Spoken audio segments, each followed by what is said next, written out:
So yes, I know I didn't have a video for you last weekend, but don't worry. I have come through with an amazing video for you today. Phrasal verbs with through. Also, thank you to the sponsor of today's video, Skillshare. You can improve your English in the best way possible by learning a new skill in English for free for 2 months by using my link in the description, or skip to this time in the video to learn more.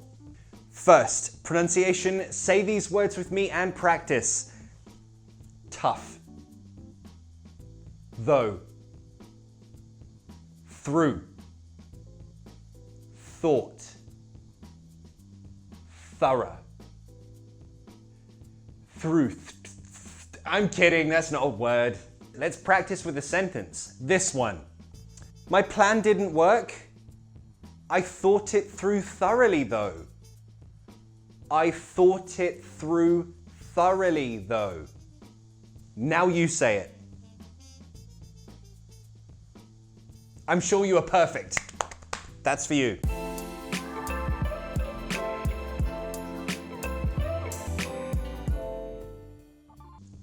Okay, first I need to explain that phrasal verb. You don't know that one.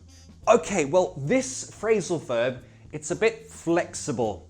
Basically, it means someone really needs something and you give it to them.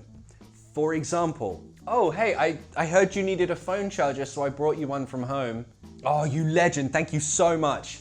What a mate. Whenever I need a phone charger, he always comes through. Or maybe someone really needs your help and you support them. For example, she was very sick and her friend brought her soup every day, really took care of her. So she really needed his support and he gave her support. He really came through for her. Notice that we used for.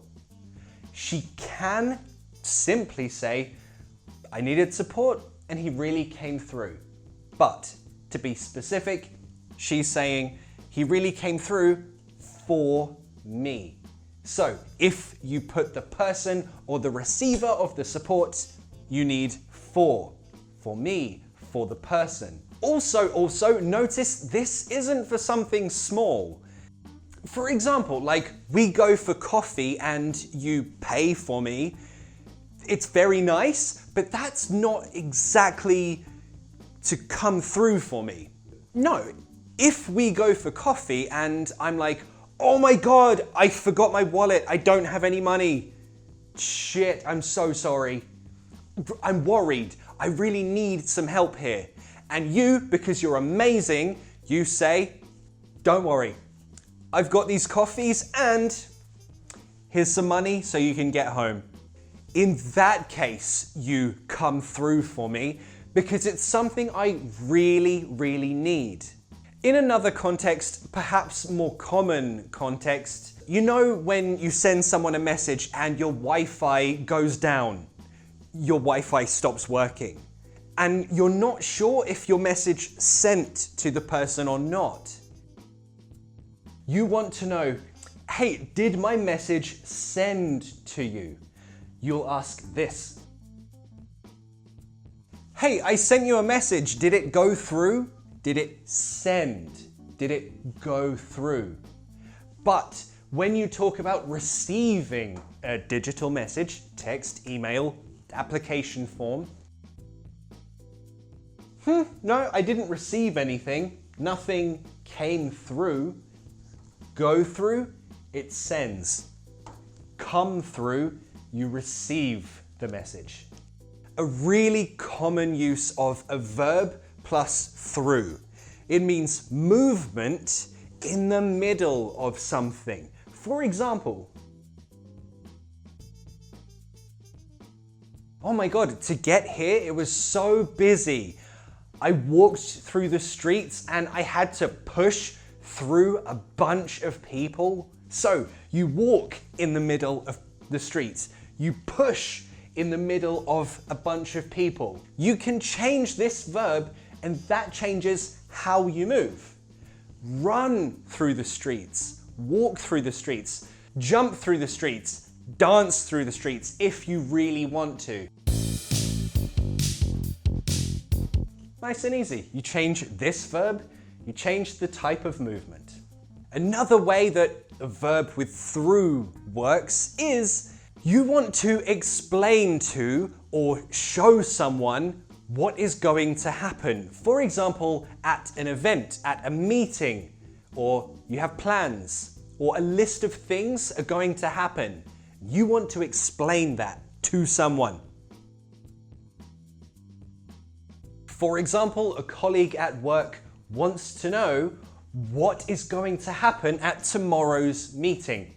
They might say, "Can you run me through tomorrow's meeting?" In other words, can you explain to me all the things that are going to happen? Other ways you can say this exact same thing. Can you talk me through? Can you walk me through? Or can you go through? In this case with go through, don't put me or an object in the middle. So, can you go me through tomorrow's meeting? That doesn't make sense. But can you talk me through? Can you walk me through tomorrow's meeting? Again, all of this means can you explain to me or can you show me what's going to happen tomorrow? At the meeting, at this event, for this plan. And you can kind of understand the differences. There are little differences between the verbs. This, from the context, you know it means explain, and the verb changes how you explain. For example, run me through. That's fast. Okay, so explain quickly. Talk me through. Explain using your words. Walk me through. Maybe not necessarily with your words. Maybe it means show me. Show me what's going to happen. Go through, that's more general. It could mean talk, it could mean show. Just basically, explain to me what's gonna happen. So he could reply, yeah. Give me 5 minutes, I'll go through everything in detail. These next few verbs plus through imply a bad experience, a bad time, a difficult situation. For example, to go through, I know, to go through has so many meanings, but in this context, go through means you have a difficult situation, in general, a very bad experience. For example, this person has a bad illness or someone she knows has died. She feels really bad. It's a bad situation. Use go through to describe the situation. For example, oh, she's really going through a tough time. 2 things. 1, going through, I've used the continuous because she is really going through a tough time. 2nd, tough. It means difficult. Pronunciation, tough. I feel bad for her. She's really going through a tough time. I'm sorry, I'm going through a lot at the moment. She could even be specific about what the bad situation is. For example, you break up with your boyfriend, girlfriend, whatever. You could say, I'm sorry, I'm really sad. I'm going through a breakup. Now, when you hear that someone is going through something, it's not something small like a cold. It's probably something more serious. So just to keep that in mind. So let's imagine that this guy, last year, he was very, very sick. Maybe he had cancer. That's quite serious. We could say, last year, he went through a lot. I mean, the man had cancer, but what happened next? He got better. Now he's completely fine. So when someone had like a very serious illness, then they get better and now they're fine, we say, yeah, he had cancer last year, he went through a lot, but he pulled through and he's fine.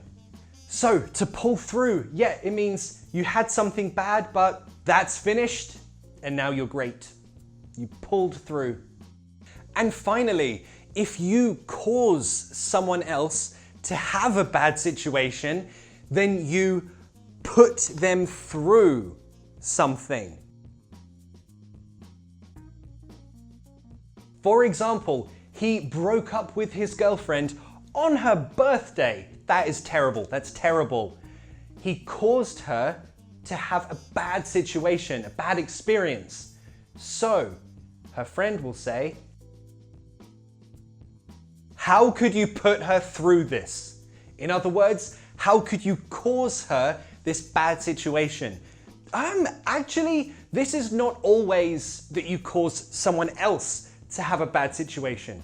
It could mean that you create a bad situation for yourself. If this happens, they just broke up, he put her through some heartbreak, but then he's all like, oh, take me back, I still love you. And she's like, yeah, of course, because whatever. I agree. Why?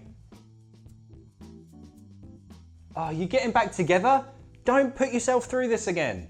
In other words, she is saying, don't give yourself that bad situation again.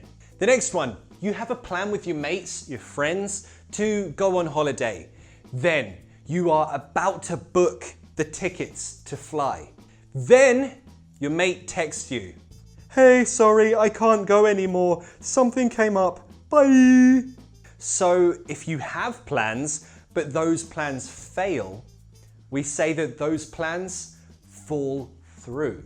So if a friend asks, aren't you going on holiday?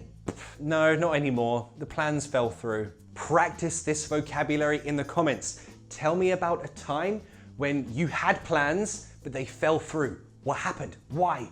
Who was to blame? Who's the bad friend?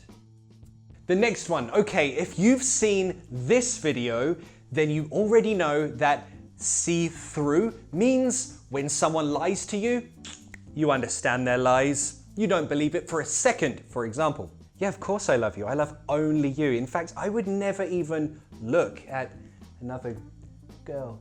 I love only you. You're my angel, my princess. Please, everyone sees through your lies. And finally, my favorite one, to sleep through. Now, you're asleep and some noise is happening, but you don't hear it. You continue to sleep in the middle of this noise. Oh my God, how did you sleep through that last night? Those two, they were banging all night. More commonly, it's with your alarm. Oh my God, I slept through my alarm. Now be careful, we don't separate this. It's not, I slept my alarm through. No, we don't separate that. I slept through my alarm. I slept through all the noise last night. I slept through the storm. So also maybe you noticed that some of these phrasal verbs have multiple meanings, like go through. That has a few different meanings, but don't worry. With the context, people will understand you. Also, maybe you noticed that I like to tell teeny tiny creative stories in my lessons to help you learn the vocabulary better. I think being creative is super important in life, and I love anything and anyone who is creative. So I want to recommend that you take this creative writing course by Yi-Yen Lee. She teaches you how to create character-driven short stories that will really improve not only your creative writing and creativity in general, but you're learning a new skill in English. As you know, I only work with brands which I trust and I personally use and like. And the sponsor of today's video, Skillshare, is a great way of improving your English in a really natural way by learning a new skill in English. And Skillshare has over 30,000 online classes for you to choose from, covering lifestyle, business, cooking, technology, illustration and animation, that's obviously my personal favorite. And if you use my link in the description, you'll get a 2-month free trial with access to all of these really great courses. Of course, I know that trust is important. That's why I only promote brands that I trust. So don't worry if you don't like it. It's very easy to cancel, but I think, like me, you'll really like it and continue to use it. And you'll learn a bunch of really cool things while improving your English. So again, let me know in the comments, when has a plan fallen through for you? If you feel comfortable, tell me about a difficult situation that you went through. How did you pull through? Or do you often sleep through your alarms? I know I do. I hit that snooze button millions of times. I'm trying though. It's tough. I'll see you in the next class.